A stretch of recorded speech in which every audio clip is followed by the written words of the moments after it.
Okay, once again, I'm doing a video of myself to first and foremost understand my ideas while going through a specific activity now as a student, as an international student. So, as maybe some of you, my friends, know that I've been posting a countdown. I started from 50 and now I'm down to 39.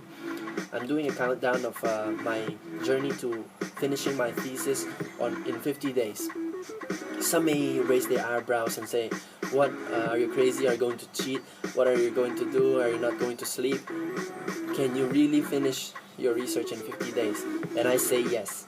I've seen some researchers online where they've done their research in 3 months, where they follow the specific timeline and they follow the specific schedule where they need to finish this and this and this and this on these specific timelines. And so, but I don't have that luxury of time. So what I'm going to do is to cut all those sections short and to finish it in 50.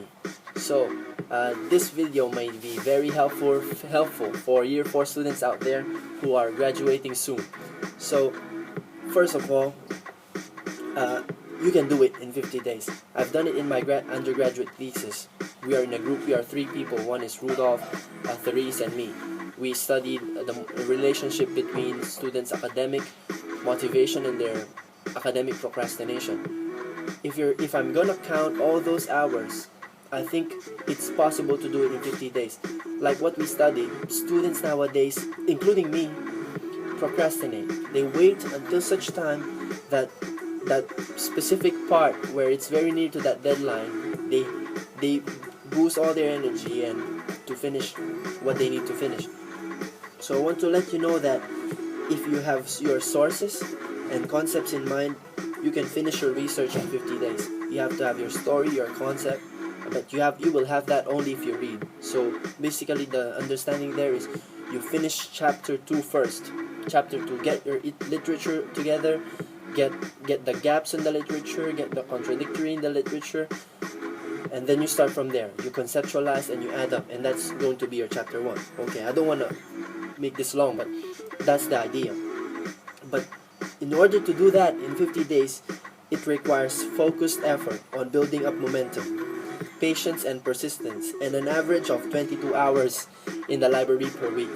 I say 22 hours because I've measured how many hours I stayed in the library and it averages on 22. So, I suggest you do that. And like what I've mentioned, you need to have a focused effort to build up momentum. You cannot say, okay, today I'm going to do this, and then you finish a lot of things today.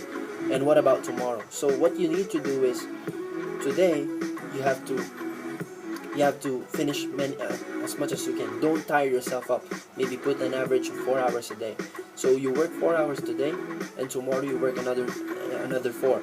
But before you go to sleep, make sure that you already know what you're gonna do tomorrow, because this is going to help you build up momentum. And always put your idea over your head. Put it on top of your head.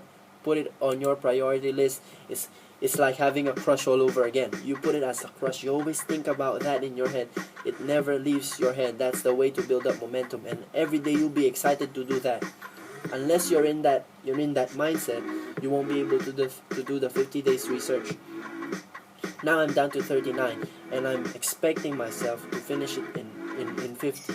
And I'll be more than happy to share it with you once again. Okay, so during those 50 days, these are the top 3 things that you need to do. First, you talk to other professors in your field, in other fields. For example, okay, understandably, you need to talk to your supervisor, to your professor. But what's important is you also need to talk to other professors in other fields, because they're going to give you a fresh and bird's eye view of what you need to talk about. For example, I approach a professor and ask, "Professor, what's the difference between chapter 1 and chapter 2? Chapter 1 is talking about the introduction, and chapter 2 is about the literature. I cannot connect. What is the difference? How can I tell it? And in chapter 1, do I need to cite everything that I say? For example, if I say majority of Filipino domestic helpers in Macau are females, so do I need to cite that? Do I need to provide statistics for that? According to that other professor, he said General knowledge, no need to cite. For example, if I'm going to mention World War that happened and many died, there's no need to cite that information. If I'm going to talk about the Holocaust and many people died, many Jews died, so I need not to cite the references because it's general knowledge. So that's the difference in chapter 1. So again, talking to other professors gives you this another perspective on how you look at your research.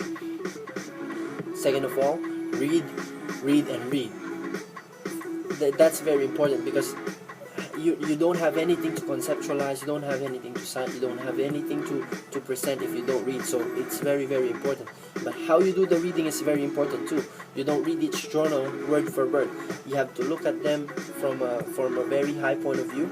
Look at the titles first, read the abstracts first, and then exclude all those materials that does not relate.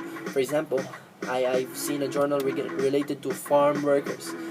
It is migrant farm workers, but it doesn't really specify on my specific respondent. So I scrap it out of the research. I've read the abstract, and I think it's moving me away from the scope and limitations of my research. So read, and make sure that you go from a higher level, then you narrow it down, and then you read word for word on those journals that really connect research. And finally, this is a very interesting thing. Whatever you read, you need to write. If you spend reading 5 hours, you need to spend 5 hours of writing as well. It needs to be correlational, it needs to be equal. What you read, you must write. In this way, you make products. Because if you read, you put them here. And if you let time pass by without writing anything, it goes away.